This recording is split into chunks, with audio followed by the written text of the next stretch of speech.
Assalamualaikum warahmatullahi wabarakatuh. Perkenalkan, nama saya Nelly Gustina dengan NIM 105220049. Baiklah, di video kali ini saya akan menjelaskan tentang hukum administrasi negara. Hukum administrasi negara adalah keseluruhan peraturan yang mengatur tentang aparatur pemerintah dalam melakukan berbagai aktivitas atau tugas-tugas negara guna mencapai tujuan yang telah ditentukan. Pengertian menurut beberapa para ahli. Yang pertama ada Oppenheim mengartikan HAN adalah gabungan ketentuan-ketentuan yang mengikat badan, baik tinggi atau rendah, apabila badan tersebut menggunakan wewenangan yang diberikan kepadanya oleh hukum tata negara.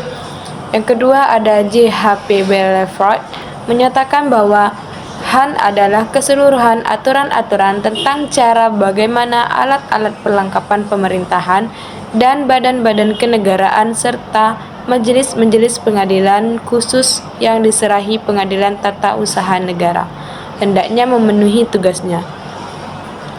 Yang ketiga ada De La Basseur Ken menerangkan HAN adalah himpunan peraturan-peraturan tertentu yang menjadi sebab negara berfungsi atau bereaksi.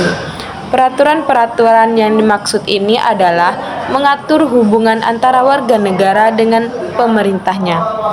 Yang keempat ada Utrecht mengartikan HAN adalah hukum yang menguji hubungan hukum istimewa yang bila diadakan akan memungkinkan para pejabat administrasi negara melakukan tugas mereka yang khusus.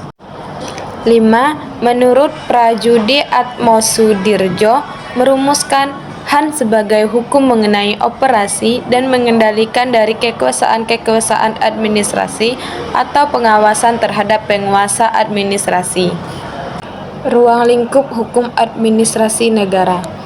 Menurut Latif N. dan kawan-kawan, ruang lingkup HAN berkaitan erat dengan tugas dan wewenang lembaga negara, baik di tingkat pusat maupun daerah, berhubungan kekuasaan antar lembaga negara, dan antara lembaga negara dengan warga negara, serta jaminan hukum kepada keduanya, baik warga dan lembaga negara.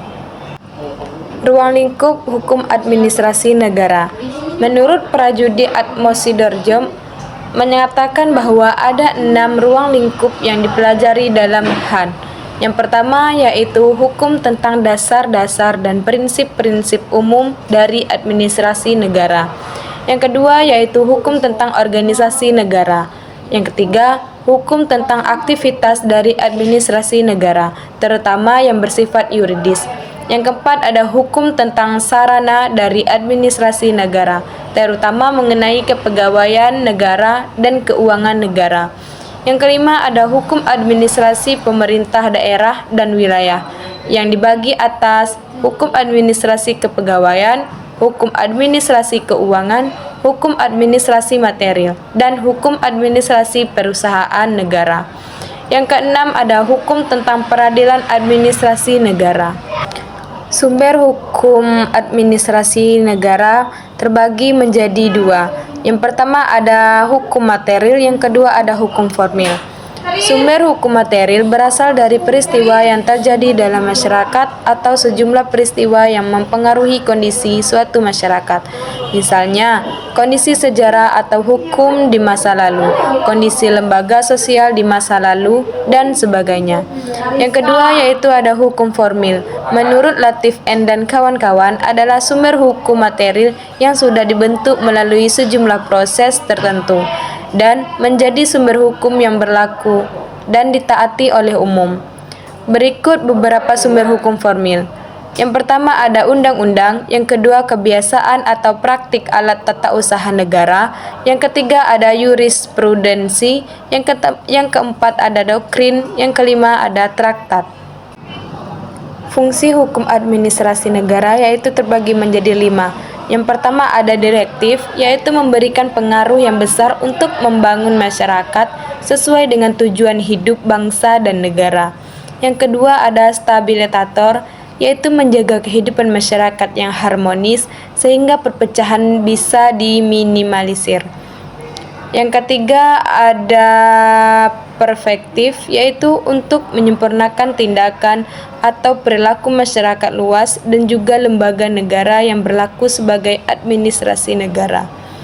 Yang keempat ada korektif, yaitu memberikan perbaikan terhadap masyarakat dan juga lembaga negara apabila terdapat kekurangan sehingga nilai keadilan dapat diaplikasikan dengan sempurna. Yang kelima yaitu ada integratif, yaitu membina dan memelihara kesatuan bangsa. Karena kurangnya perpecahan dan tingginya rasa saling percaya, maka kesatuan bangsa dapat diperoleh dan dipelihara untuk waktu yang sangat lama, sehingga pelaksanaan kehidupan berbangsa dan bernegara dapat berjalan dengan baik. Sekian materi yang dapat saya jelaskan, lebih dan kurang saya mohon maaf. Saya akhiri, wassalamualaikum warahmatullahi wabarakatuh.